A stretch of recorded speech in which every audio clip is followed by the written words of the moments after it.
Hey guys, it's Woody the Unexceptional Gamer, and for those of you that are new to the channel, sometimes I do these patch updates for the game because I'm the sort of nerd that follows these things and stays on the edge and has real interest in what's new, and I can save you the effort of doing that. Previously, they've been pretty positive, so I'm not going to read every bullet point of these to you, but I thought I'd call out some of the major ones. The first two have to do with matchmaking, and that's a pretty big deal. I know you guys, I'll put a link in the description to my networking troubles video, but for a while I was having a real hard time with these one red bars, and I have this hope that the UPnP enabled routers improve matchmaking conditions. I'm hoping that that addresses some of the problems I've had with getting red bar connections to certain people. I don't know if it will or not, but lately it's been working well for me. My KD's been going up. I've been getting all these flawless games and a lot less frustration in the game. So my networking conditions improved a ton, which has made me a better player, and I'm happy for that. I don't know what the deal is. Maybe I've just been getting lucky with better hosts, the hosts that work for me. I know I'm not pulling hosts, but maybe that'll happen all the time when they get this bug fixed. Another bug I wanted to call out is the XJaws bug. So if you look somewhere in the middle there, prevention of users losing their kill streak reward when switching classes at the start of a new round in round-based games. So that's one way to phrase it. Another way to phrase it was that there was a way in Search and Destroy, like you'd run hardline, you'd earn a spy plane, and then you'd switch to switch classes and in another round, and then you'd have that spy plane again, because like say you got it at round 2 and while you were in hardline, and then you get it after 3 kills while you get it in the second round, and that was a pretty big advantage for people that knew about it, and it looks like they're going to address that, so that's a really good thing. The rest of the bugs were fairly minor in my eyes, but that doesn't mean that I'm not thankful that they fixed them. You know, things like contracts resetting, Valkyrie rockets exploding in your hand and killing you in rare conditions. Like, I've never actually had that, but I'm really glad that they're out there fixing them, that they know about them, and that they're good. So you can pause the video here if you like and take a slower look at this list, but I'm about to drop in a new list of gameplay modifications that they make, and those are an even bigger deal to me. So let's take a look at that. So every one of these is huge. They're really big. First, limit the ability to re-roll supply drops on other care packages. So as it is now, if you run Hardline Pro, you can run like a SAM turret and a care package, and then I think that would be 3-4.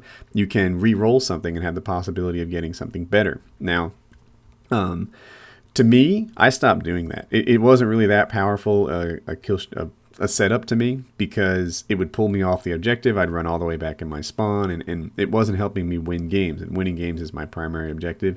But they're making this change. I can see why. I think it is a step for the better, and I'm glad they're on it. A spawn fix is bullet point number 2. The negative influencer to all spawn points to decrease chance of spawning near an enemy. So you're less likely to spawn near an enemy. Heck, I was playing Headquarters tonight, and that was making me crazy. They just kept spawning right behind me in Headquarters. Headquarters spawns are notoriously a little insane. But if they're tuning the spawns a little more so that they don't spawn right near an enemy, I'm happy about that, and I'm really excited. For some reason, Black Ops released, and the spawns weren't as good as they were in previous Call of Duties. And people always fuss about spawns because they hate it, but typically what happens is they run right into the enemy spawn, and then they're mad that the enemy spawn there. In Black Ops, it was a little different. You know, they're spawning right behind you. There were real problems with the Black Ops spawns, and they're fixing it with every release, and I love that.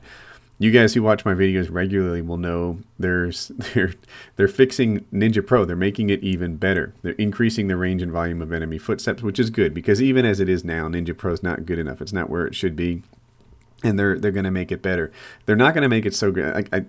As I read this, I don't see that they're improving sound whoring for non-Ninja Pro classes, but I think they're responding to the community a little bit, and that's fantastic. So I'm pretty psyched about that.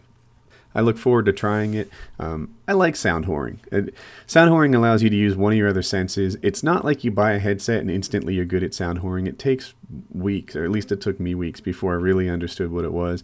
And you might learn a map like without a headset visually, but it takes a while before you learn the sound of footsteps. You know, if you hear someone walking on wood and you're in a particular situation, then that's a big part of sound whoring. It's not always just directional sound.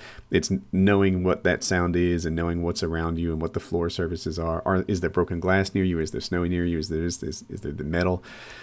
It takes a while, and to me, sound whoring increases the skill gap. And when they make the game noob friendly by just deafening everybody, I never like that. So it looks like with each of these releases, they're bringing Black Ops back to the level that the other Call of Duties were. And I think that's a move for the positive. Increased headshot multipliers for sniper rifles. And the other one is a subtle increase in sniper rifle accuracy when scoping in. So maybe I should address those separately. It looked like you could get a headshot with a silencer and not get a kill. So that was probably wrong. They probably should have knew that before they released. And the other one, increase in sniper rifle accuracy when scoping in. I think that's a nod to quick scopers. They're not going to, I see subtle increase, so it's not going to be back where it was. This to me, both of these actually to me aren't a big deal, but they're huge to the community. There are a lot of people that like to use sniper rifles and didn't like sniper rifles in Black Ops. So kudos to Treyarch for that. Added a delay in the render of the red diamond. So now when you're in a gunship, the red dots pop up and you just blast them, blast them, blast them. It looks like you'll be, I'm going to call it semi-invisible to a gunship, which is nice. It'll give if you're getting blasted, an opportunity to shoot the thing down instead of immediately alerting the gunship and killing you. Because oftentimes you die before you even get a chance to pull out your Strela 3. So that's a nice thing. And then additional minor reductions in knife lunge. So I actually heard that stated somewhat differently from David Vonderhaar, which is minor reductions in knife lunge and knife swipe. So everybody knows in Black Ops the knife is far too powerful. It's I guess they made it like a bayonet attachment. I've been hearing that a lot, but they made big mistakes on the knife with the release of this game. And they've reduced the knife lunge once already, but I can't really tell the difference. So they're doing it again, and that's a really positive thing. The last thing I wanted to call out was, holy smokes, do we love Treyarch or what? They have done more for this game than I think I've seen in the last 3 Call of Duties combined.